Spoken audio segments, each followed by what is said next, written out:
Dhe së dyti sot kemi për diskutuar rezolutat dhe ligjin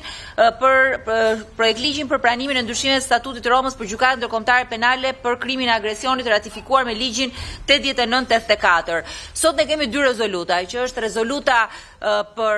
dy institucionet pavarura në fushën e medias, është AMA dhe Radio Televizioni Publik Shqiptar. Unë dua që të ndaj me ju me shqetësim edhe diskutimet që pati raporti OSBE-Odirit, po njëkohësisht edhe raporti që do dali i Komisionit Evropian që lidhet pikërisht me fushën e medias. Unë besoj që ju të gjithë e lexuat që raporti Odirit thotë që edhe pse kushtetuta mbron lirinë e shprehjes, shpifja është akoma e kriminalizuar, që është një detyrë për këtë komision, është detyrë dhe në procesin e integrimit. Procedurat e emërimit, thot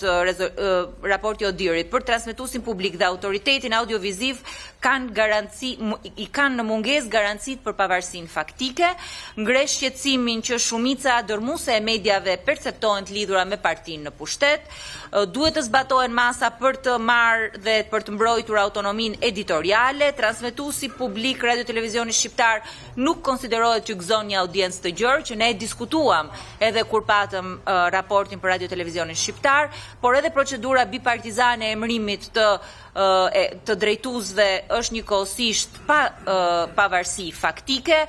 Ka shumë shqetësime për sa i përket sulmeve të gazetarëve, dhunës verbale, fizike, ndërhyrjes zyrtarëve publik. Gazetarët gjithashtu raportojnë akses gjithnjë më të kufizuar për përfaqësues të qeverisë dhe ngresh shqetësim për Agjencinë e Medias dhe të Informacionit si një zyrë qendrore që komandon gjithë informacionin, dhe njëkohësisht gjatë ditës së zgjedhjeve dhe pas zgjedhjeve vëzhguesit afatgjatë të Odirit dhe organizata e shoqërisë civile raportuan një numër rastesh intimidimi dhe pengimi punës së gazetarëve. Unë ju siguroj që pjesë e punës së opozitës në këtë komision do të jetë që të punojmë për paketën e medias, pavarësinë e medias, po njëkohësisht kur dal raporti edhe i Komisionit Evropian javës tjetër të diskutojmë këto shqetësime. Këto lidhen me punën e AMës, lidhen me punën e Radio Televizionit Shqiptar, por edhe më gjerë. Opozita njëkohësisht edhe në vijim këtij raporti kërkon që ne të kemi një debat dhe një diskutim edhe për atë që ka ndodhur me News 24-ën, edhe për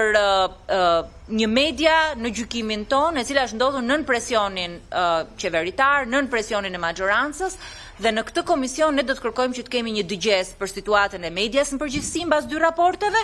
por edhe për problematikat që pati News 24, goditjes që ajo pati në gjykimin tonë, që kanë cënuar pavarësinë e medias dhe kanë qenë një sulm i hapur ndaj një media të pavarur. Këto shqetësime për mua lidhen edhe me dy rezolutat që ne miratojmë sot, zonja Luarasi, sepse janë pjesë të diskutimeve që ne patëm në këtë komision kur raportuan edhe përfaqësuesit. Kështu që unë ju ftoj që të bëni një prezantim vetëm të gjetjeve që më pas kalojmë në votim. Faleminderit. Po kaloj vetëm tek gjetjet e projekt rezolutës për vlerësimin e veprimtarisë së Radio Televizionit Shqiptar për vitin 2024, duke njohur rolin e Radio Televizionit Shqiptar në drejtim të përmbushjes misionit të tij, Komisioni vlerëson veprimtarinë e Radio Televizionit Shqiptar gjatë vitit 2024 në disa drejtime,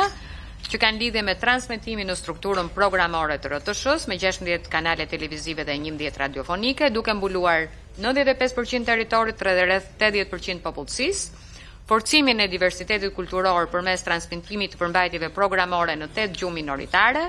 transmetimit të disa ngjarjeve kryesore sportive ndërkombëtare dhe rritjes së audiencës përmes transmetimit të kampionatit shqiptar të futbollit dhe vijimit të procesit të digitalizimit. Ke rekomandimet, duke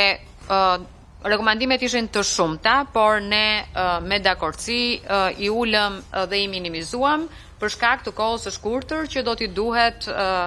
Radio Televizionit Shqiptar për t'i përmbushur për periudhën 2 mujore.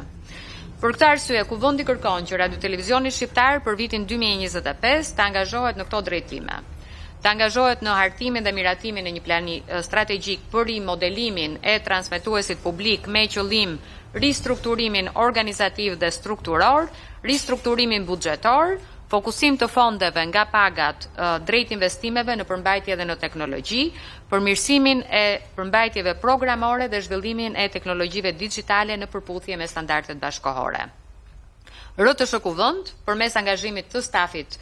redaksional të përfshin në programacion përmbajtje informuese, shpjeguese, të realizuara përmes bisedave, intervistave apo analizave profesionale me ekspert të fushës në projekt ligje që janë në proces diskutimi dhe që janë me rëndësi për qytetarët dhe për komunitetin në funksion të konsultimit publik për aktet ligjore dhe nënligjore.